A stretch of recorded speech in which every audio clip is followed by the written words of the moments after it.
Hey everyone, and welcome to Space Engineers. In this tutorial series, I'm going to go through the best way I personally think that will help all new players to the game learn the basics about it. So let's just get into it. When you load up the game, you're going to be presented with this screen. The best way I think to learn pretty much everything you want to know is to go new game. Now, a lot of people will say to go to your scenarios and go straight into the first jump. Straight into survival, pretty much. But what I think, personally, is the best way is if you go over to custom game, and if you scroll down, or you can go to any map really you want to go to, but I personally like Lone Survivor.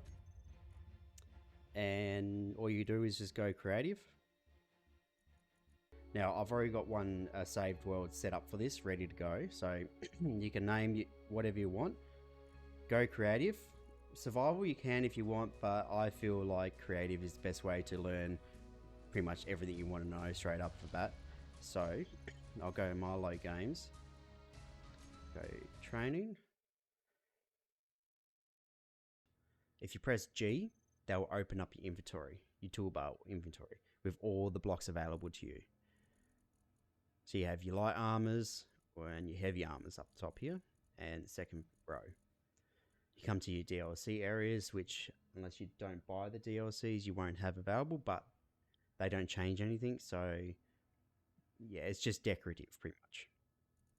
Then you have your cockpits, control seats, remote controls, so forth. You have your power systems, your cryopods, you have your thrusters, so forth. You can look all of them up individually as well in your your power blocks. These are all your power systems and so forth. So that is your G button. Right, so let's jump straight into it.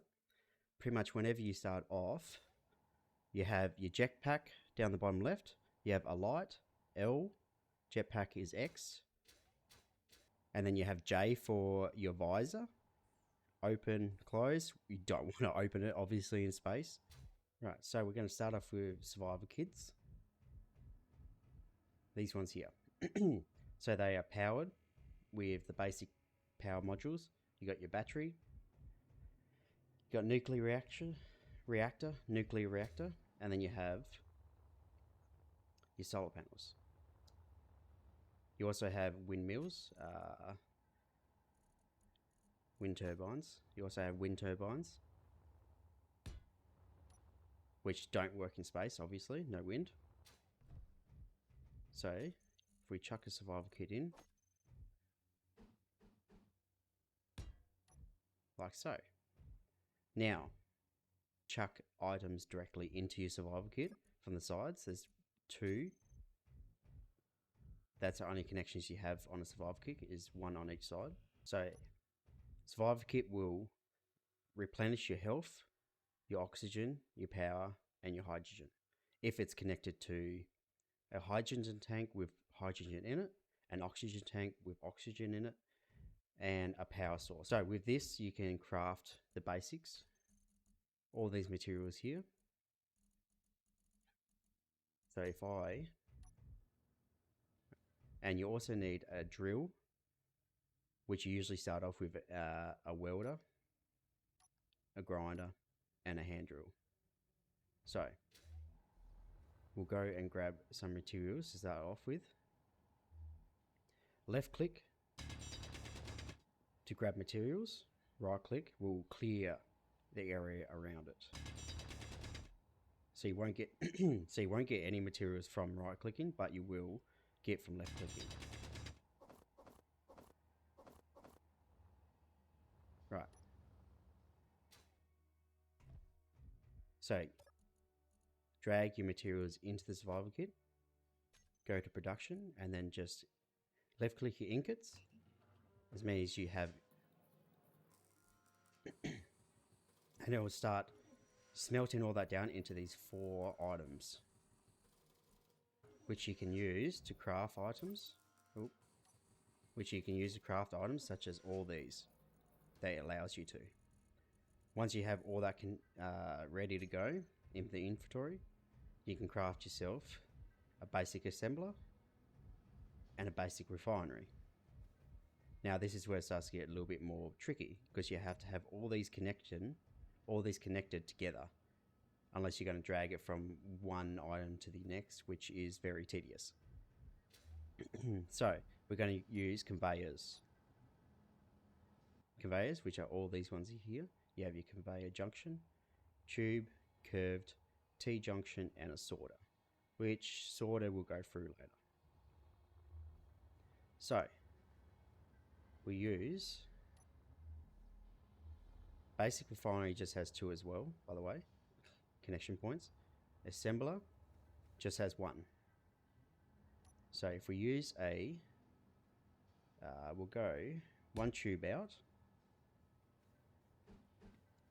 And to, by the way, to turn your items, like I am doing now, on your right hand side of your keyboard, you have your home button, page up, page down, and end, where all your other numbers are.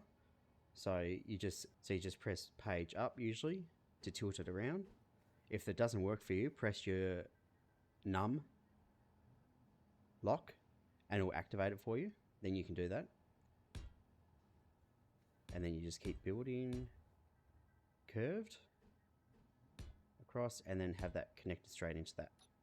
So now, because the conveyors are all in line, connected to each other, one item can be transferred from that one through the conveyor system into the next. So you might think, okay, well, how am I going to get something from behind here if it's blocked off? All you need to do is just open the control panel and then go to inventory. And here's your basic refinery. You can get it out anywhere from a control panel, pretty much, which is weird. Right, so we will get some more materials quickly.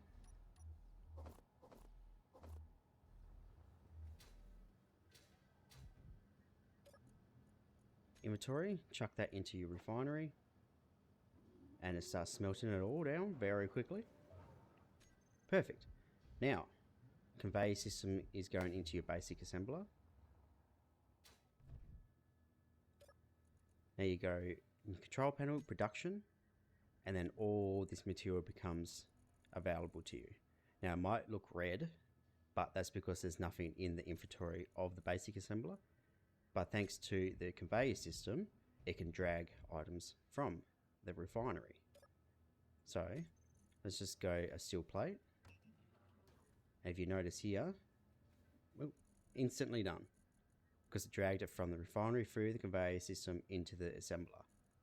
Now, say your conveyor tube is not finished, under functional, which is on the right hand side here. If you see functional, it's underneath it and there's a big gap. Say you missed a piece when you're building, it will not allow you to drag anything through, so forth. So you've got to make sure all your conveyor systems are set up correctly, and then it will start producing again. Correct.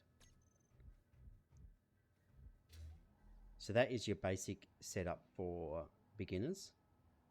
Is you have your refinery and a basic assembler. And then once your basic assembler is up and running, you have materials going through into it. Then you can craft all this other material, power cells, etc., which batteries require to be made. So we'll just stay with this for now. Say you've got enough, you craft yourself a big assembler. And it's the same as small, and the basic refinery is your same as your large, except they can refine stuff like gold, uranium, etc., which that cannot, the basic one. So same as your large refinery, which has 4 connection points. You can lay it out however you want, but for this we'll go to, but for this we'll just stick with this for now, curved. Now I'm going to go behind here just because I didn't give myself much room, and then I'll connect that straight into the back of the assembler. like so. So that will become the same as what we just set up here. I'll chuck some materials in there. Instant smelted. Then, whoop, your normal assembler, you'll have all of this to craft, which this stuff will require cobalt, ingots, gold, silver, etc., which you can find later on. So that is basically your setup for building, is right here. Your assembler, basic assembler that you'll start off with, as well as your survival kit. Then after that, you can move on to your normal assembler and then your large refinery. And once you have all those built, that will allow you to be able to start crafting the other stuff, so forth. Right, so now that's all understood there, hopefully. So we'll start with your storages. So, cargo container, your small one, is also the same as a conveyor junction,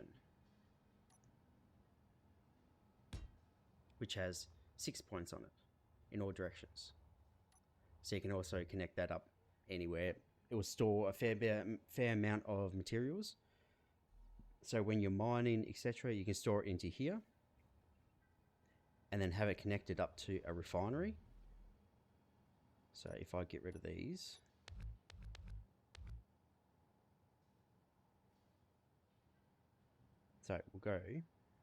we'll go curved, straight, curved,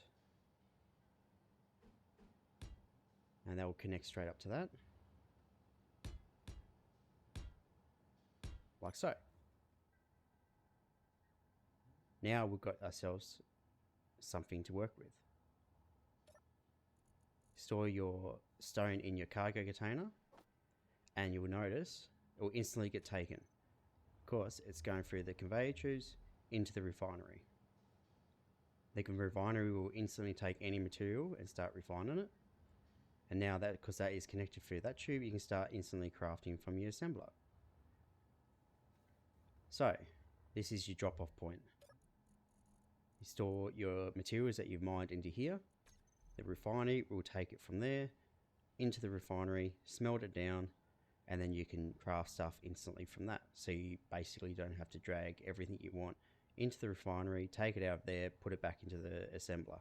So this is just an automatic way of doing it. To make all this possible, you need power. So it comes back to your batteries, your reactors, your solar panels, and your wind turbines. Now, wind turbines only work on planets where there's wind. Space ain't gonna happen. Solar will literally only work when it's facing the sun. If you see the yellow mark here on all 4 dots, means that there's no power going through it. When it's all green or some of it is green, it means there's getting somewhat power going through it. Batteries, usually whenever you build a battery, it will start off with 2 bars of battery power. So it only gives you half the lifespan when you first craft one. And you can charge it later on by opening your control panel, charge mode, recharge, and it will start charging the battery. Or you can have it to discharge, where it only discharges the power from it. And then auto is, I don't like having it on auto because it constantly drains power from reactors and so forth, which is not really what you want to do. So you usually have it on one or the other. Reactors don't work until you have uranium. Once you have uranium smelted, you can chuck it into your reactors and they will work. Obviously, small ones don't give out as much power as your large, but they use up less space, which works well if you're only building, say, a small ship, etc. Now, once you've built yourself a battery, which require power cells.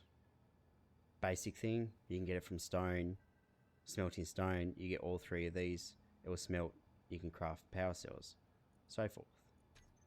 Once you get your battery up and running, or if you have already got power going, I'd suggest crafting a few more batteries, just to keep everything up and running until you get something like your solar set up.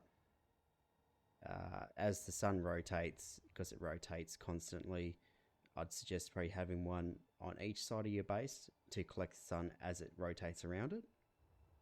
If you're on a planet, wind turbines are your best bet, because it is going to be constantly wind no matter where you are, which is awesome in that aspect. Other than that, nothing will work unless you have power. I is for your inventory. For this is my inventory right here. Control panel, production, info, which shows what blocks you've used and how much PCU you've used up on those blocks. You can click remove to remove them, they'll just completely disappear for you. Stuff. You have your factions. You have comms where people, if you're in a server, you can direct message people, global chat, etc. And then you have your GPS locations. Go through that in another video later on. Once you've got everything sorted that you want, so you have your assembling, your smelting, so forth, ready to go, the next step is to build a cryo chamber. Now, cryo chambers only have one connection on them, so you can place them on any connection. It could be a cargo container, conveyor tube, anywhere with a connection pretty much. Place that down like that. So now it's connected to the back of the cargo container, and this will keep you alive while you're offline, like so forth. You're staying here, or your health, your oxygen, power, hydrogen will all stay full as long as you have power, oxygen, and hydrogen. As long as you have all three of those, you'll be fine until you log back on. If you're not in your own creative world, obviously. But they also need hydrogen and oxygen. So we'll get into that part now. We'll go oxygen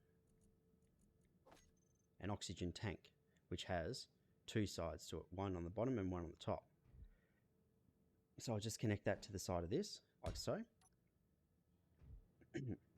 Right, so now there is oxygen connected into the storage container, cargo container. That will go through the entire conveyor system that we have here. It will also go through the refineries and the assemblers if need be. It will go through all of it. But to get oxygen, you need an O2 generator or an oxygen farm. O2 generator. So this, 1, 2, 3, and one on the top. So 4 connection points. So I'll sit the top one here, like so, and spin it around. Nope, like so, go like that. So your O2 generator will generate oxygen and hydrogen. The only way to fill the O2 generator to get it working is to fill it with ice. So you drag your ice into that, or you do the same as what we have here with the cargo container. You just drag your ice into there, and it will get dragged through the conveyor system into the O2 generator, and that will start doing its magic. Start filling up everything. As you see, that just got filled up. So now we have constant oxygen filled up in there, stockpiled, and it'll go into your cryopod and keep you alive. Now it won't use up your ice that you have in here until something gets drained or you use up your oxygen. It will just keep refilling until the ice is gone. Right, so with hydrogen now. Hydrogen. We'll go with just a small hydrogen tank for now. It's the same as an oxygen tank, one on each side. So we'll just connect this to one side of the O2 generator, like so. And now, because it's connected to the O2 generator, it's going to start filling up soon. If you click onto the control panel of it, you'll see down the right here, filled, and it's filling up like crazy. So that's going to get filling up until it's full, and then the O2 generator is going to stop and not use up any more ice Now, because it's on the corner, it doesn't change anything. It's still going to go through the O2 generator, through the oxygen, and into the conveyor system. No matter where it is, as long as it's connected to something with a connector that is connected to everything, it's going to go through the whole system. So now we have all that. We have oxygen, hydrogen, and power, which will keep you alive in your cryopod, in your cryo chamber. Now that's all set up. Now we have a fully functioning system that we can work with. You have your hydrogen, your oxygen, O2 generator. You have something to keep yourself alive. You have a system set up, ready to go for mining and crafting. And then your survival kits as well, which I forgot to mention. They also spawn you at them. So if you die, you spawn back at your survival kit. All right, so with that one in mind, that is your basic setup for everything that you need to be able to survive in Space Engineers for the time being. And on that point, I'll end the video here. Make sure to leave a comment if this has helped you at all, and I'll see you in the next beginner's tutorial video.